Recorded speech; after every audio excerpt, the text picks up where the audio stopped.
अब हम शुरू करने जा रहे हैं प्रश्नावली 3 को। तो प्रश्नावली 3 में बहुत सारे प्रश्न हैं। तो यहाँ पे जो प्रश्न है वो 1 से लेके 19 तक के हैं। इसको क्या करना है, हमें हल करना है। तो ये बहुत सारे प्रश्न हैं, सभी को तो हल नहीं कर पाएंगे क्योंकि इसमें समय बहुत लगेगा। तो जो इम्पोर्टेंट है उन्हीं प्रश्नों को देखेंगे, ठीक है। तो हम अनुपात और समानुपात के प्रश्न देख रहे हैं। तो अनुपात और समानुपात वाले क्वेश्चन के बारे में थोड़ा सा जिक्र किया था। तो जब समानुपात आता है, अनुपात में तो 2 पद होते हैं, प्रथम और द्वितीय। पर समानुपात होता है तो कितने पद हो जाते हैं, 4 पद हो जाते हैं। कैसे? तो प्रथम पद पहला क्या होगा, एक होगा प्रथम पद, ठीक है, प्रथम पद। फिर द्वितीय पद जिसको द्वितीयानुपात कहते हैं, ठीक है, द्वितीय पद हो गया। फिर बराबर करके लिखें तो द्वितीय पद, यहाँ पे लिख लेते हैं, ये थोड़ा गलत है, तृतीय पद। फिर एक होता है चतुर्थ पद, चतुर्थ पद, ठीक है, 4 पद हो गया।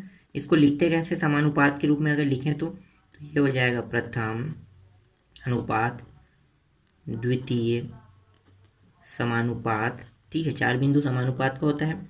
फिर तृतीय पद, फिर चतुर्थ पद। तो ये देखो, ये लिखा जाता है ऐसे, प्रथम पद, द्वितीय पद, तृतीय पद, चतुर्थ पद, ठीक है। तो प्रथम पद के बाद द्वितीय पद क्या हो गया, ये दोनों अनुपात के बीच में हो गया। फिर समानुपात आ जाता है। समानुपात जो है ये बराबर के चिन्ह को दर्शाता है, ठीक है, बराबर के जो चिन्ह है उसको दर्शाता है। फिर तृतीय पद, फिर अनुपात, फिर चतुर्थ अनुपात। तो जो अनुपात है वो क्या दर्शाता है, बटा को, ठीक है, समझ में आ रहा है आप लोगों को। प्रथम पद अनुपात जो है बटा दर्शा रहा है, द्वितीय पद, फिर ये द्वितीय पद, फिर समानुपात क्या दर्शा रहा है, बराबर को। फिर तृतीय पद यहाँ पे आ गया, फिर चतुर्थ पद यहाँ पे है। तो 4 पद होते हैं। तो हमें चारों पदों के बारे में जानना है। एक और है जो अलग से रहता है, जैसे मध्यानुपद। अगर इनमें से आपको कहा गया है कि प्रथम पद निकालो, द्वितीय पद, तृतीय पद, चतुर्थ पद, अगर निकालने के लिए कहा है तो आसानी से आप निकाल सकते हो। पर यहाँ पे एक ऐसा भी प्रश्न है जो मध्यानुपात के नाम से जाना जाता है, जैसे कि मध्यानुपद। देखते हैं मध्यानुपात होता है। तो मध्यानुपात क्या होता है, तो मध्यानुपात में 3 पद होते हैं, ठीक है। 3 पद कैसे, प्रथम द्वितीय और तृतीय, 3 ही पद रहेंगे, प्रथम द्वितीय और तृतीय, चतुर्थ को नहीं लिया जाता है।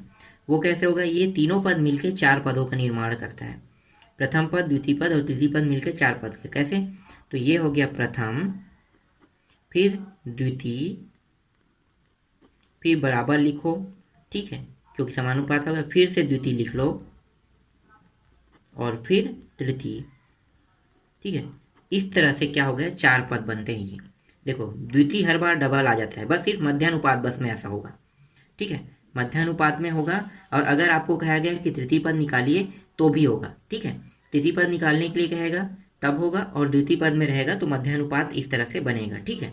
तो आपको याद रखना है, ये इस तरह से सॉल्व होता है, ठीक है। तो मध्यानुपात के बारे में भी जान ले। मध्यानुपात क्या होता है, इसका सूत्र होता है, मध्यानुपात का सूत्र है, तो ये देखो द्वितीय, तो इसको मान लो अगर मैं यहाँ पे देता हूँ, इसको ए देता हूँ, तो ये क्या हो गया, बी हो गया, फिर ये भी बी हो गया, और फिर नीचे क्या है, सी हो गया। अब देखो यहाँ पे, तो ये हो गया, दोनों बी बी है। जब ये नीचे से ऊपर जाएगा, मध्यानुपात कैसे हल होता है ये मैं बता रहा हूँ, ठीक है। तो यहाँ पे देखो, ये नीचे का पद है, तिर्यक गुणा ऊपर में जाकर क्या हो गया, ए सी हो जाएगा, और ये दोनों ऊपर चला जाएगा तो क्या हो गया, बी। तो यहाँ पे लिखो ए और सी बराबर, ये बी कितना हो गया, B C, sorry B square. अगर आप डायरेक्ट, अगर आपको मध्यानुपात निकालने के लिए कहा गया है, तो मध्यानुपात निकालने के कहा गया तो आप इस सूत्र में मान रख दोगे तो आपका मध्यानुपात निकल जाएगा, ठीक है। तो प्रश्न को देख लेते हैं। तो प्रश्न जो है, यदि 29 पुस्तकों का मूल्य 783 रुपये है तो 1214 रुपये में कितने पुस्तक मिलेंगे। हमें बताना है पुस्तकों की संख्या, ठीक है, मतलब कितने पुस्तक मिलेंगे। माना 2214 रुपये में, ठीक है, 2214 रुपये में एक्स पुस्तकें मिलेंगी, ठीक है, एक्स पुस्तकें मिलेंगी। एक्स क्यों लिखा, क्योंकि हमें पता नहीं है कि हमें कितने पुस्तक मिलेंगे, इसलिए हमने क्या किया, एक्स मान लिया, इतने रुपए में इतने पुस्तक। अब गिनते हम लोग 4 पद बनाना है। तो देखो 29 पुस्तक एक पद हो गया, उसके बाद जस्ट 29 के साथ जुड़ा कौन है, 783। तो 29 को यहाँ पे लिखो, फिर अनुपात 700, 83 द्वितीय पद हो गया। 2 पद होने के बाद क्या लगता है, समानुपात, तो समानुपात लग जाएगा। अब बताओ 2214 रुपये आएगा कि एक्स पहले आएगा, दोनों में से देखो क्या आएगा, तो पहले आएगा एक्स। क्यों एक्स आएगा, क्योंकि ये 29 पुस्तक है, उसके बाद क्या है, उसके रेट आया है, ठीक है। तो ये क्या है, ये पुस्तक है, इसके बाद क्या आएगा, फिर रेट आएगा, ठीक है, समझ में आ रहा है। तो 2214 पहले पुस्तक, देखो यहाँ पे पुस्तक है, फिर ये भी पुस्तक है, ये रेट है, उसके बाद रेट है, देखो ऐसे कहते हैं। तो पुस्तक के बाद रेट, फिर पुस्तक, फिर रेट, आ गया। तो समझ में आ गया, ऐसे ही से 4 पद में बांट लिए। अब इसको क्या करेंगे, तो ये 29 हो गया, फिर इस अनुपात का क्या लिखते हैं, बटा के रूप में 783, फिर समानुपात को बराबर के रूप में लिखते हैं, फिर एक्स, फिर कैसे लिखेंगे 2214, ठीक है, इतना समझ में आ गया होगा। अब इसको देखो त्रिज्या गुणा के रूप में हल कर लो, तो इसका गुणा इसके साथ, इसका गुणा इसके साथ होगा। तो यहाँ पे लिखो 29 गुणा 2214 बराबर x गुणा 783 हो गया। यहाँ तक हो गया आप लोगों का, ठीक है, यहाँ तक बन गया। अब यहाँ पे देखो जो जो कट रहा है उसको काट लो। एक काम करते हैं, पहले अलग कर लेते हैं, उसके बाद काटेंगे।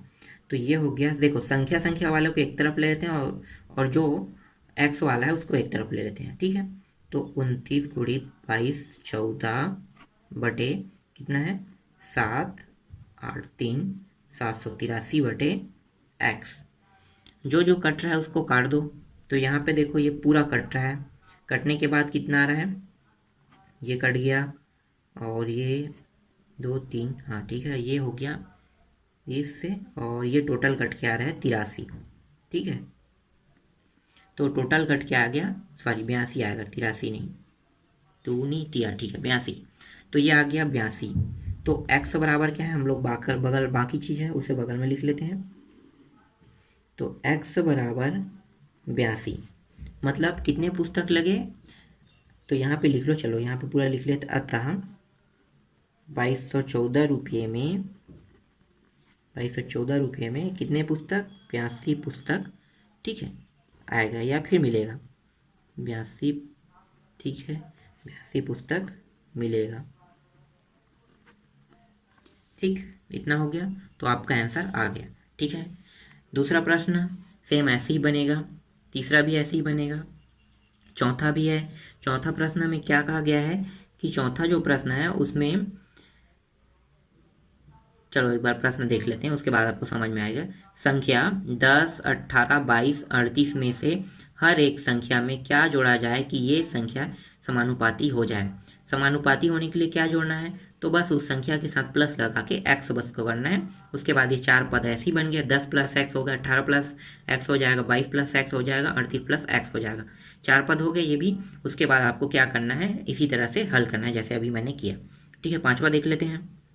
पांचवा प्रश्न है, यदि a और c मध्यानुपाती b हो तो सिद्ध करे कि a² plus b² upon a b equal a plus b upon c. हमें क्या निकालना है, a² प्लस b² बराबर ए बी। तो ये क्या है, इसको लेके चलना है और हमें दूसरे पक्षों को लाना है, a प्लस बी अपान सी को हमें सिद्ध करना है। तो यहाँ पे देखो मध्यानुपाती बोला गया है, ठीक है, मध्यानुपाती b हो तो हमें क्या करना है, मध्यानुपाती का सूत्र लगाना है। कैसे निकालते हैं मध्यानुपाती, तो हम यहाँ पे देख लेते हैं मध्यानुपाती, ठीक है। मध्यानुपाती का सूत्र क्या होता है, तो मध्यानुपाती होता है, यहाँ पे आप लिखते जाओ a फिर b समानुपाती, फिर क्या लगेगा, फिर से b आएगा, फिर अनुपात c, ऐसे ही रहता है मध्यानुपाती। मैंने शुरू में आप लोगों को यही चीज़ समझा है। अब इसका सूत्र बना लो, तो क्या होगा, ये b भी हो गया, तो ये हो जाएगा b², ठीक है, b², फिर AC, ये हो गया। अगर हम आगे करें तो आगे दोनों में से किसी एक को ले सकते हैं बोले, तो चलो हम ये यहाँ तक के लिख लिए, ठीक है। तो ये मान लो एक आध समीकरण या कुछ ले लो। अब हमें क्या करना है, लेफ्ट हैंड साइड को लेकर सिद्ध करना है। लेफ्ट हैंड साइड क्या है, a² plus b² upon a B, यही है, ठीक है। आगे हल करें। अब यहाँ पे देखो a² है, स्क्वायर की जस्ट के 10। अब देखो b² का मान क्या है, यहाँ पे b², तो जहाँ पे b² है वहाँ पे क्या लिखना है आपको, AC। तो ये हो गया AC, हमने b² की जगह हम क्या रख दिया, AC, फिर a फिर b, ये हो गया। फिर आगे हल करो, तो देखो ये एक है, ये कितने बार है, यहाँ पे देखो a इंटू ए, ऐसे लिख सकते हैं इसको, a को, ठीक है, लिख लो। फिर ए सी हो गया, फिर ए बी। आगे हल करें तो यहाँ पे देखो एक, यहाँ भी दोनों पक्ष दोनों में देखिए प्लस लगने के बाद क्या है, यहाँ भी एक ए है और यहाँ भी एक ए है। यहाँ पे दो ए है पर यहाँ पे हमें क्या करना है, एक एक को, यहाँ पे एक है इसलिए एक एक को बाहर निकाल देंगे। इसको बाहर निकाल दो तो बचा क्या अंदर में, ए प्लस सी बचा, और नीचे में क्या बचा, ए बी। ठीक है, तो यहाँ से ए कट गया, तो अब आपके पास क्या बचा, ए प्लस सी बटा बी, और यही है राइट हैंड साइड। ठीक है, तो सिद्ध हुआ, आप लिख लो राइट हैंड साइड सिद्ध हुआ। हमें क्या निकालना था, यही सिद्ध करना था, यही सिद्ध करना था और यही सिद्ध हो गया। तो लेफ्ट हैंड साइड लेके हल किए तो राइट हैंड साइड निकल आया। ठीक है, आपका आंसर निकल गया। अब देखते हैं प्रश्न क्रमांक 6 को। तो प्रश्न क्रमांक 6 में क्या कहा है, वे संख्याएं पता करें जिनका मध्यानुपात 24 और तृतीयानुपात 192 हो। ठीक है, तो हमें क्या करना है, यहाँ पे देखो मध्यानुपात पहले से दिया हुआ है, तृतीयानुपात पहले से दिया हुआ है, तो हमारे पास क्या नहीं दिया है, सिर्फ प्रथमानुपद। ठीक है, तो प्रथम पद नहीं दिया, तो प्रथम पद को मान लो, उसके बाद हल कर लो, उसके बाद निकल जाएगा। चलो इसको भी देख लेते हैं, अच्छे से आप लोगों को समझ में आ जाएगा उसके बाद। तो हम यहाँ पे क्या करेंगे, मानेंगे। ठीक है, माना प्रथम पद क्या मानेंगे, x मान लेते हैं। ठीक है, हम लोग x मान लेते हैं प्रथम पद को, और हमारे पास जो दिया है वो क्या क्या है, चलो दिया है उसको भी लिख लेते हैं। दिया है मध्यानुपात। ठीक है, दिया है मध्यानुपाती। ठीक है, मध्यानुपाती कितना दिया हुआ है, मध्यानुपाती दिया है 24, और तृतीयानुपाती कितना दिया हुआ है उसको भी लिख लो, तृतीयानुपाती कितना दिया हुआ है, मध्यानुपाती है और तृतीयानुपाती है 192। ठीक है, ये दिया हुआ है। अब हम इसे पदों में बांट लेते हैं, 4 पद में। तो कैसे बनाओगे, पहला पद x हो गया, प्रथम पद नहीं दिया था तो हमें प्रथम पद क्या के लिए x माना। द्वितीय पद, तो देखो मध्यानुपाती बोल रहा है मतलब ये 2 बार होगा। ठीक है, तो ये 24, फिर समानुपाती, फिर 24, और फिर तृतीयानुपाती क्या है 192। ठीक है, समझ में आया। जब भी मध्यानुपाती का जिक्र हो तो ये हमेशा 2 बार आता है, एक बार यहाँ पे देखो, उसके बाद समानुपात के बाद फिर से आया है, तो 2 बार आ गया। अब इसको हल कर लो, अब इसे फार्मूला वाला जो सूत्र है उसमें रख लो। तो x अनुपात का होता है बटे के रूप में लिखते हैं उसको, फिर समानुपात का मतलब बराबर, फिर 24, फिर अपान अनुपात का, फिर 192। ठीक है, यहाँ तक हो गया। आगे हल कर लें तो देखो इसका गुणा इसके साथ, इसका गुणा इसके साथ, तिर्या गुणा हो रहा है। तो यहाँ पे आप लिखना चाहो तो लिख सकते हो तिर्या गुणा करने पर। ठीक है, लिख सकते हो आप तिर्या गुणा करने पर, तो कर लो। तो ये हो गया x गुणित 192 और ये हो गया 24 गुणित 24। ठीक है, अब यहाँ पे देखो x को यहीं रहने दो और ये जो संख्या वाला है संख्या के साथ पक्षांतर कर दो, तो 24 गुणित 24 192, जो कट रहा है उसको काट दो।